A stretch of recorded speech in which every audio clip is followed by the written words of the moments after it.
Kung ganon, malaya ka ng puntahan sila. Pero, mangako ka sa akin na kailanman hindi mo sila pagtataksilan. Maliwanag. Pangako po, hinding-hindi. Kailanman.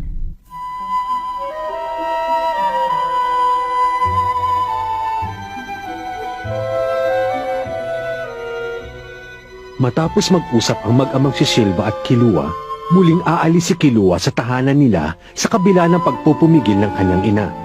Samantalang, sa tulong ni Canary, patungo ngayon si Nagon sa opisina ng mayordomo upang subukang makipagkita kay Kilua. Malayo pa ba? Malayo-layo pa. Walang katapusan na paglalakad. Sobra na sila. Galit na talaga ako. Kung kailan bumalik na si Kilua sa akin. Tsaka naman siya pinayagan ni Papa na umalis uli. May kasalanan din dito si Itay. Pinakawalan niya si Kilua nang walang pahintulot. Sobra na. Lagi na lang ganito. Hindi man lang nila pinapaalam sa akin bago sila magdesisyon. Nagkakaintindihan ba tayo, Goto? Opo.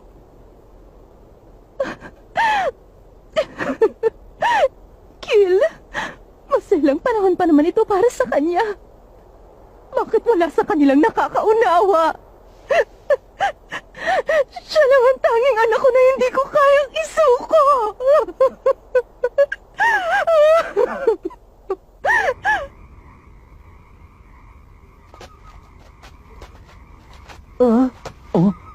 Doon tayo. Yung gusali sa pinakataas. Nakikita na natin pero parang ang layo pa rin. Sandali lang, Canary. Hindi ka ba mapaparusahan ulit dahil sa ginagawa mong pagtulong sa amin? Hindi lingid sa kaalaman nila ang ginagawa ko. Pero kahit na gusto ko kayong tulungan, handa akong akuin ng responsibilidad. Kung paparusahan ka nila, sasabihin kong ako may kasalanan. Hindi yan. Sasabihin kong inakay ko lang naman ang mga kaibigan ni Master Kilua.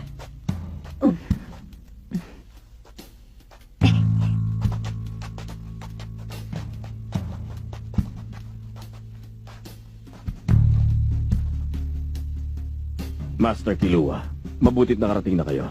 Goto, nasan si Gon ngayon? Alam mo kung nasan siya, di ba? Kasalukuyan papunta na rito si Master Gon. Dinadala na siya ni Canary. Kasama ang dalawa pa niyang kaibigan. Ah, totoo ba yun? Sigurado malapit na silang dumating. Sa kwarto na kayo maghintay. Okay. Goto, Opo, tawagin mo ko kaagad pagdating ni Gon. opo. Ipatatawag ko po kayo kaagad.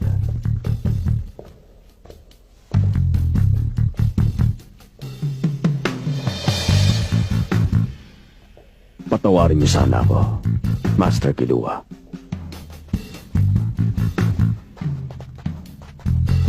Oh! Sa wakas nakarating din.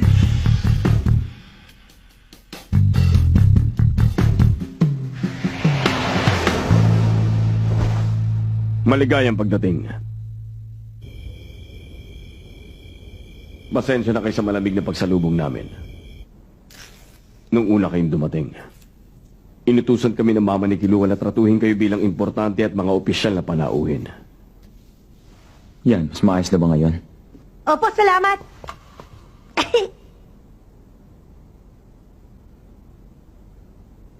Hindi pa talaga ito yung mansion nila? Hindi. Headquarters lang ito ng mga butler. Kaya, ituring nyo lang ito na parang bahay nyo rin. Salamat sa malugod na pagtanggap nyo pero si Kilua ang pinunta namin dito. Nasaan siya? Gusto namin siya makita. Pwede nyo ba kami dalhin sa kanya? Hindi ko na kayo kailangan dalhin sa kanya. Ha? Dahil sa ngayon, papunta na rito si Master Kilua. Talaga po? Oo. Kaya maghintay na lang kayo ng konti. Makikita mo na rin siya, Gon. Sa tingin ko, nakakabagot naman kung uupo na lang tayo habang naghihintay. Gusto niyo ba maglaro? Isang larong pampalipas sa oras. Anong laro?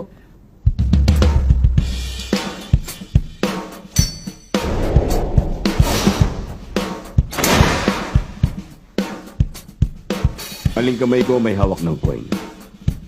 Nasa kaliwa. Magaling kayo.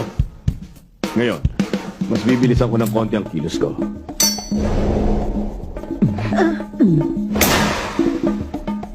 Ngayon, nasaan? Nasa kaliwa pa rin! Napakahusay. Ngayon, magseseryoso na ako sa susunod.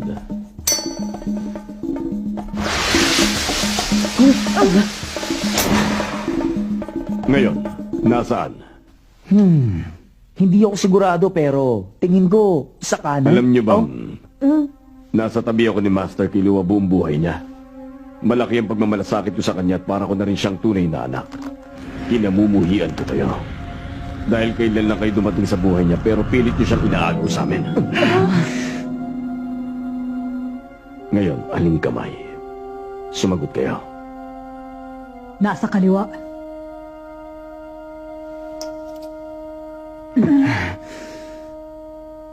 Halos hindi na makapagsalita ang mama niya sa sobrang sama ng loob. Nadudurog ang puso niya sa pag-alis ni Master Kilua. Ang dapat sa inyo, walang kapatawaran. Bago dumating si Master Kilua, magkakaalaman tayo. Susubukan ko kung karapat-dapat kayo gamit ang sarili kong paraan. Hindi kayo makakatanggi.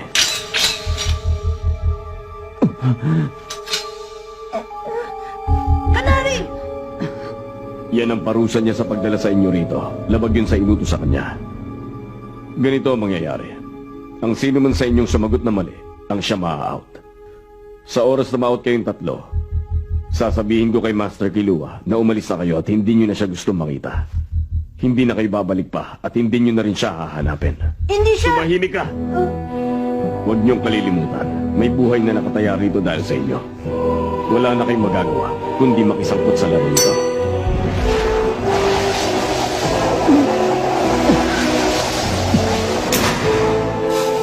Nasaan ang coin? Hindi ko nakita. Hindi kayo pwede magtagal sa pagsagot. Bibigyan ko kayo ng 3 segundo. Gilitan mo siya kapag hindi sila nakasagot sa loob ng oras na yun. Masusunod. Sandali lang! Sa kaliwang kamay! Ako sa kanan! Ako rin sa kanan. Okay, may isa na sa inyong natanggal.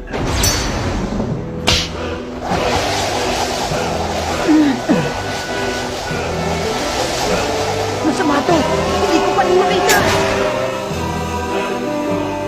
Nasaan? Ang sagot ko sa kanang kamay. Sa akin naman sa kaliwa.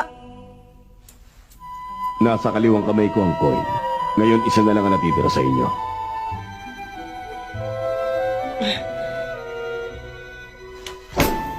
Heto na ako. Sandali lang po! Anong problema? Kapag pinatagal mo to, mamamatay ang isa sa mga kaibigan mo. Leorio, pahiram ng kutsilyo! Huwag kang mag-alala. Wala akong balak na gamitin yun sa kalokohan.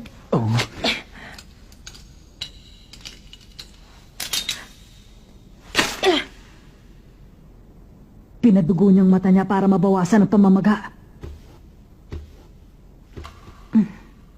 Ano ba? Gaano katagal ba ako maghihintay? Hoy, Goto! Saan na ba lahat kayo nagpunta? Anong ginagawa ng mga yun? Yan, handa na ako. Mas kita ko na. Pwede niyo na pong ituloy.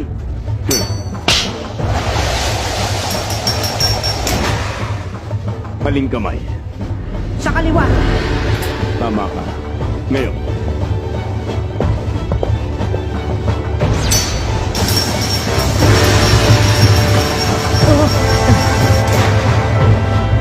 Aling kamay ang may hawak ng coin ngayon.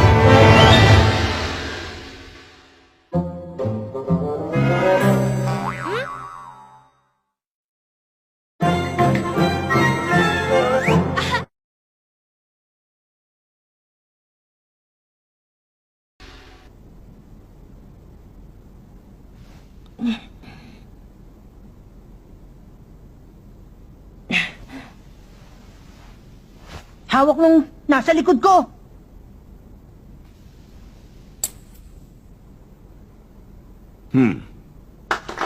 Kahanga-hanga. Hoy, Goto! Wala pa ba si Gon? Kilua! Hoy, nandito ka na pala! Gon! At kasama mo din si... Kurapika? Ba't nag-isip ka pa? At si Manong! Leorio! Parang kailan lang. Nakakamiss kayo.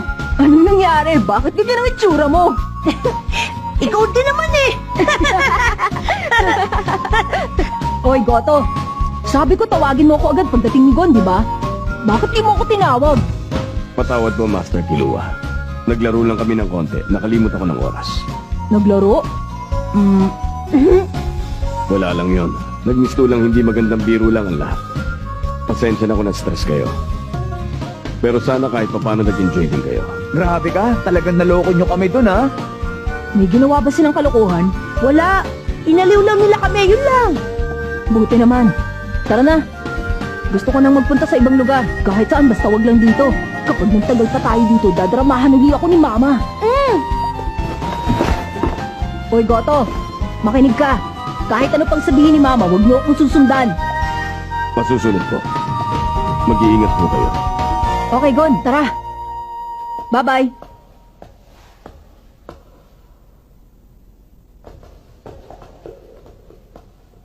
Ginoong Goto, kapag umalis si Kilua, malulungkot kayo, hindi po ba? Hindi.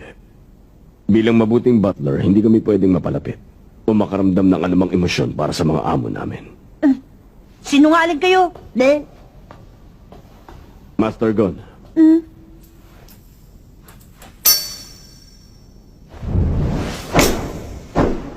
sige, aling kamay.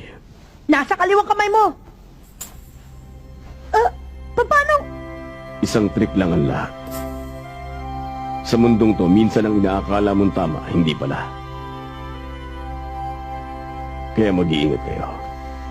Si Master Kilua, ipinauubaya ko na siya sa'yo.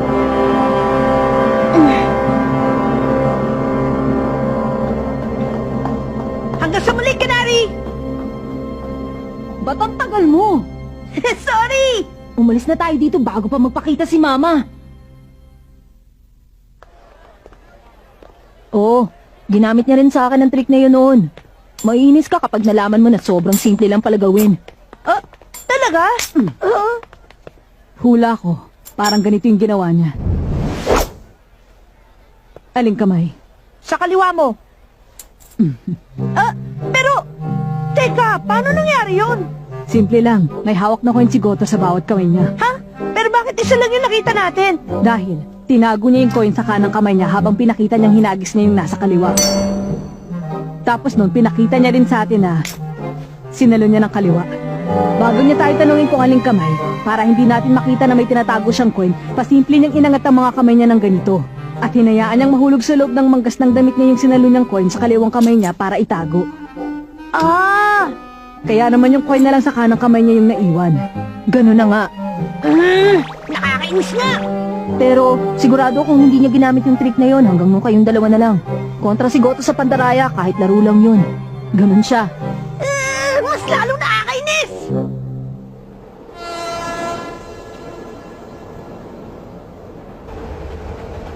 Ano? Totoo? Tourist visa ang ginamit mo dito? Oo. Pero nakapasa ka sa hunter exams, hindi ba? Bakit hindi mo nalang ginamit yung hunter license mo? Pag ganun, papayagan ka nilang manatili kahit gaano katagal mo gusto. Sinabi na namin yun sa kanya. Kasi nagdesisyon na ako. Hindi ko pa pwedeng gamitin ang hunter license ko. Hindi pwede? Pero bakit naman? Kasi, dahil dito, sa ID number ni Hisoka, na binigay niya sa akin.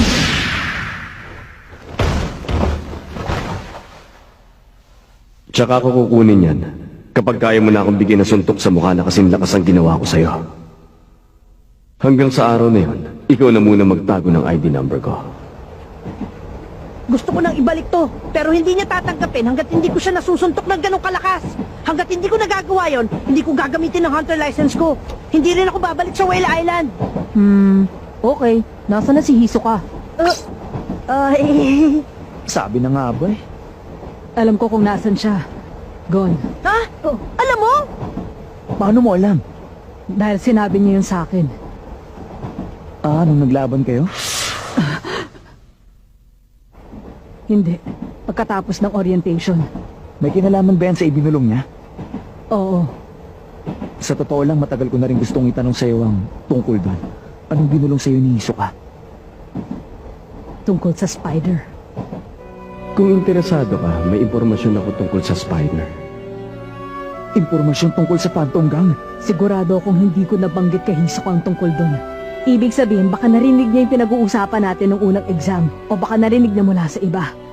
Gagamba ang simbolo ng Phantom Gang at yung mga tagaloob lang ang alam kong tumatawag sa grupo nila ng Spider. Gusto kong malaman kung bakit may impormasyon tungkol sa kanila si Hisoka. Yun pala ang dahilan. Kaya nilunok mo yung pride mo. At tinanggap mo ang pagsuko niya sa laban ninyo nung Hunter exams ng ganun-ganun na lang. Pagkatapos ng orientation natin, tinanong ko siya tungkol doon. Pumunta ka sa York New City sa September 1. Hihintayin kita ron. September 1? Anong meron? Kung September 1, ibig sabihin, meron pa kayong kalahating taon. May mangyayari ba sa York New City sa araw na yon? Ah! Ang pinakamalaking subastahan sa buong mundo! Tama. Mangyayari yun mula September 1 hanggang September 10. Isang engranding auction, mga kakaibang bagay, bukod tanging kasangkapan at mga pambansang yaman mula sa iba't ibang dako ng mundo. Maaasahan na nating maraming kolektor na maiengganyong pumunta at hindi na mawawala dun yung mga may masasamang balak. Isang malaking pagtitipon ng pera at kayamanan sa isang lugar. Wow! Kaya pala malaki ang chance magpakita doon ng Phantom Gang. Mga bantog na mandarambong sila. Sa palagay mo ba, hahayaan lang nila makalampas ang ganong kalaking pagkakataon? Maging ano pa man, tsak na matatagpuan natin sa York New City si Hisoka sa araw na yun. Okay, tatandaan ko, sa September 1. Ayos! Maraming salamat!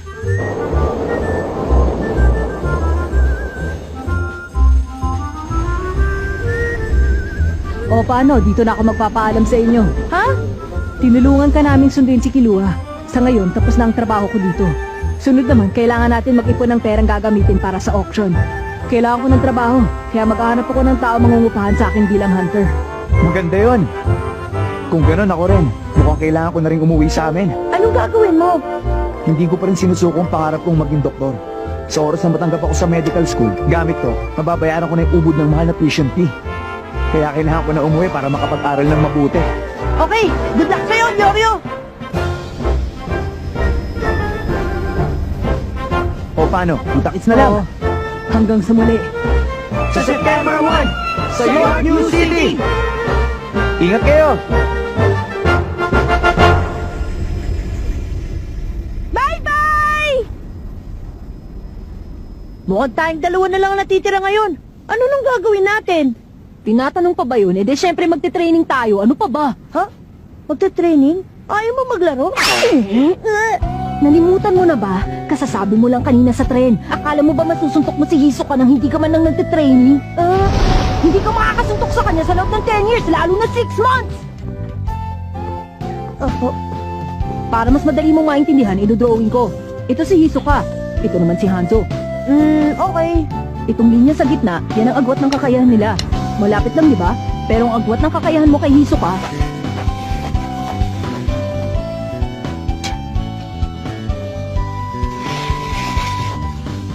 nandito! Mabait pa ako sa lagay na yan!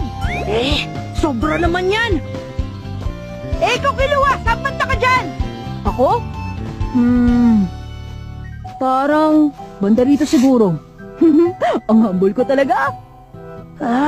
Mas malakas pa rin sa'yo si Hanzo? Oh, ano ngayon? Kasi, ang galing-galing mo, Kilua! Huwag kang umarte ng ganyan, nakakahiya, no?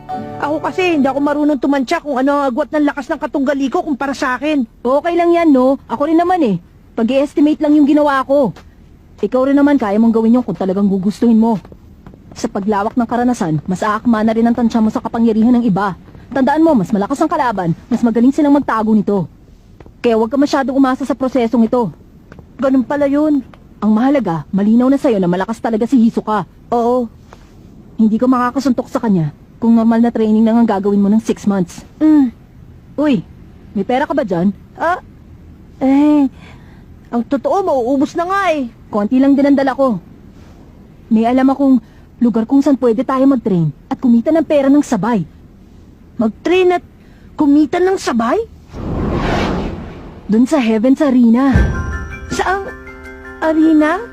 Ipapaliwanag ko na lang sa'yo mamaya. Sa ngayon, lumakad na tayo. Tara na! Okay!